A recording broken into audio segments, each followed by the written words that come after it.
Hey everyone, welcome to Duodecimal Division. My name's Eric Larson and this is the second video in a series of videos I'm calling Constructing 360 Degrees, where I'm going to be sharing with you how to construct a diagram that generates all 360 degrees.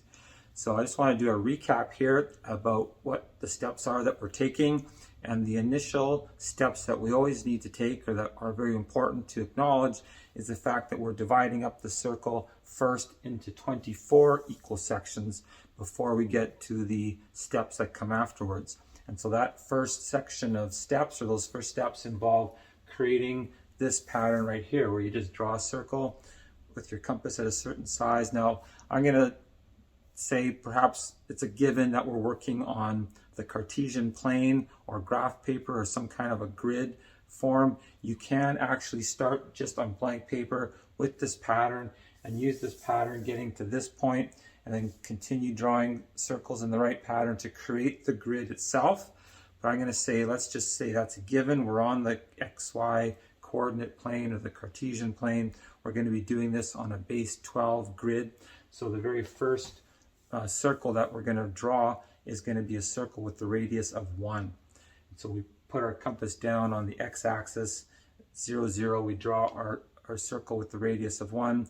Then we pick it up, put it down on the 1, and we draw another circle, and we put our compass on the point where those circles intersect, and keep drawing circles till we get to this pattern. We already have our y established, or y-axis, so we keep drawing these circles till we get to this pattern. Then we're connecting the points that have been formed by the overlapping circles, and then we get this diagram here, and this gives us all the radiating degrees in 15 degree sections. And the reason I'm saying that now is because we're going to need that 15 degree line to continue with the diagram as we continue the process of generating a diagram that in itself generates all 360 degrees.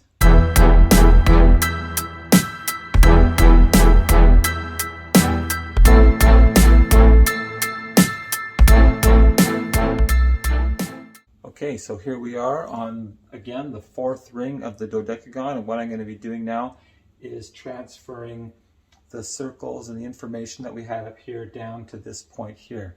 So what we're going to need to do, I've erased all that so it doesn't get in the way of the math of the drawings that we're going to do right now. But the first thing that we want to do is just figure out what this distance is here. Basically, if we're going to draw a circle with this radius, which is going to be 4 times 0.96 root 2. Again, the space between these dodecagon lines is 0.96 root 2. So 4 times 0.96 root 2 is 3.2 root 2. So if we square 3.2, we get a 0.04. So square root of a 0.04 times the square root of 2 equals the square root of 18.08.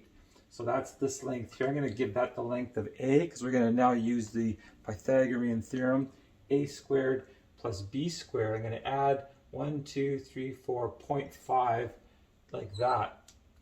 This is a little right angle triangle, and we're going to create another circle with another radius.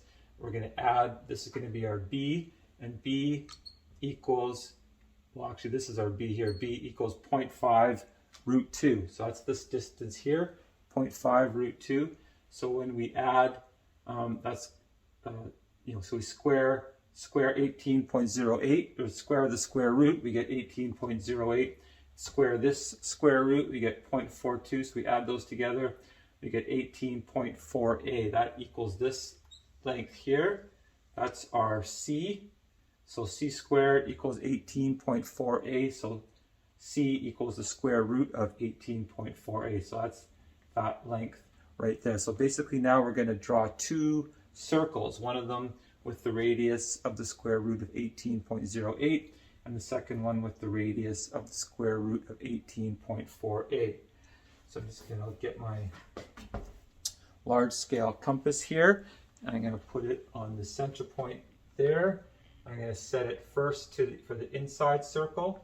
I'm just going to draw a line like that, and then I'm going to set it a little bit longer to the outside circle, and draw something like that. So you can see those are 2 lines that are actually very close together, but they are apart.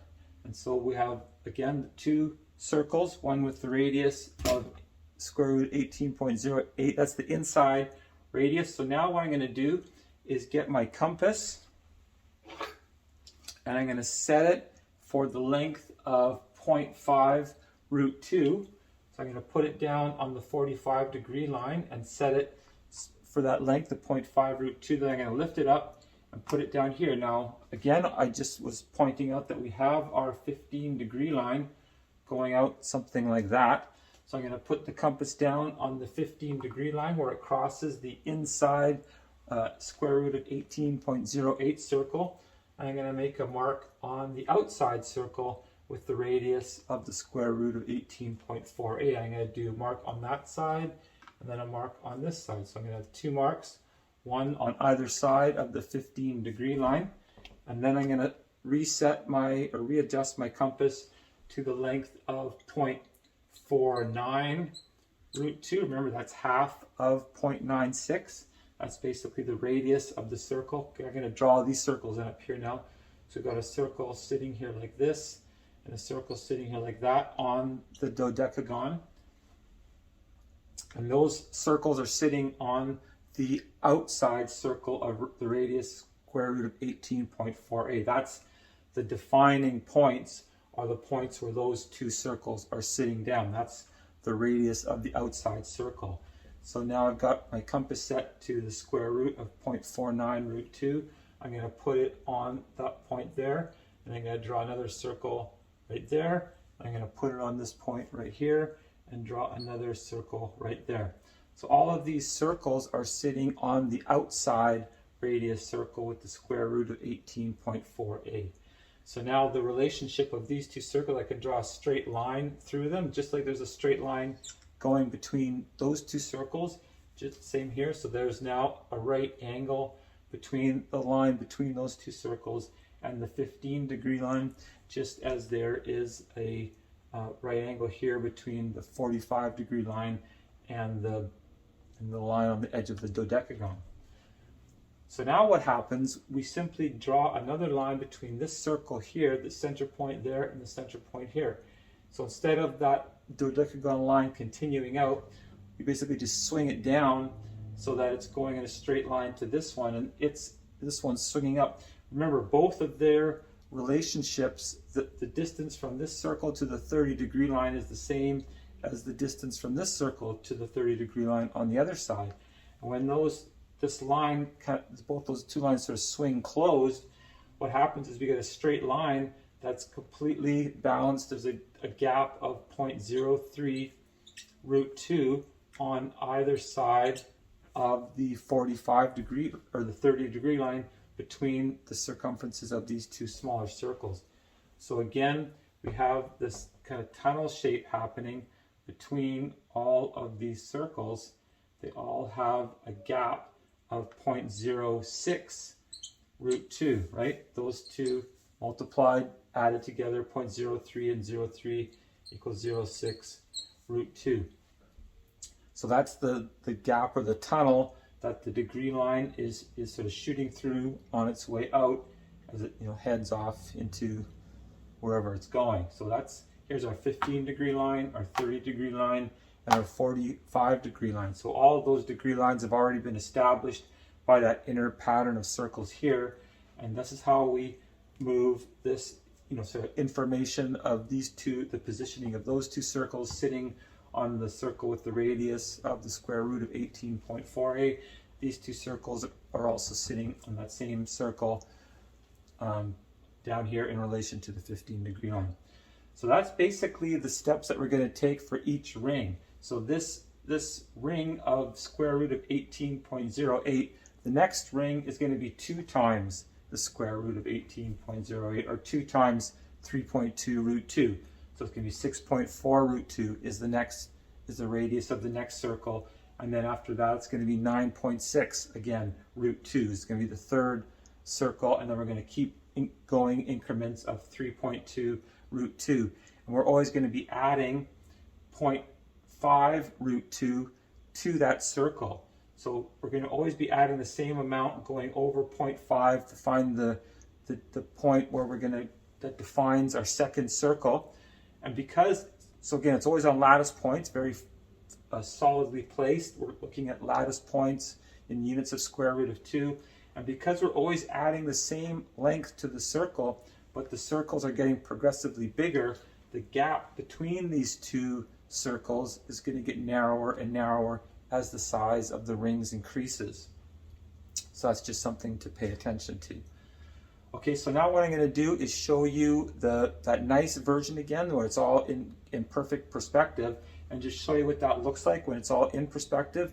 And then we'll go over what is the angle here that's been generated. So these lines, you know, this is a perpendicular line to the degree lines, and then there's an angle here from where the dodecagon was straight out, and it turns. There's an angle there, then it, you know, it turns again, and we've generated a series of angles all the way around. So there's a formula for that. I'm going to share that with you, and we're going to figure out what the angles look like and what this all looks like. Again, I'll show you the sort of perfectly drawn version of this diagram right now. Actually, there's one more step I wanted to include before we got to the calculation of the degrees inside these little circles, and that's the drawing of this large circle encompassing these two smaller circles. So that's the final step as far as defining the actual units that we're going to be using to define our degree sections. So after I've drawn these circles and these ones down here, I readjust my compass so that it has a radius of point A root 2, which is basically, you know, half of that entire dodecagon section. And then I put my compass down on the inside circle with the radius of the square root of 18.08, and I draw this larger circle. So it has a diameter of 1.8 root 2, which is the total length of that section of dodecagon. So that's our actual unit that we're going to be using to divide each ring up into sections. So this first ring, there are 12 of these big circles. In the next ring, there will be 24 of those large circles, then 36, then 48. So we're always increasing in groups of 12. So basically in this 30-degree section here, there's one ring. In the next, one circle like this. In the next ring, there will be 2 circles like this. In the ring after that, 3 circles like that. So I think I'm going to just stop it there for now because there's a few more things. We want to go into more detail here. So in the next video, we'll go into the detail of just all the lines and angles and degrees and what's happening, so we really understand this first ring, because from this, then all the rest, it just falls into place. We keep looking at all the different angles and lines and their relationships to each other in the same fashion. Okay, so I hope you enjoyed this video and yet you could join me for the next one. Thanks for watching.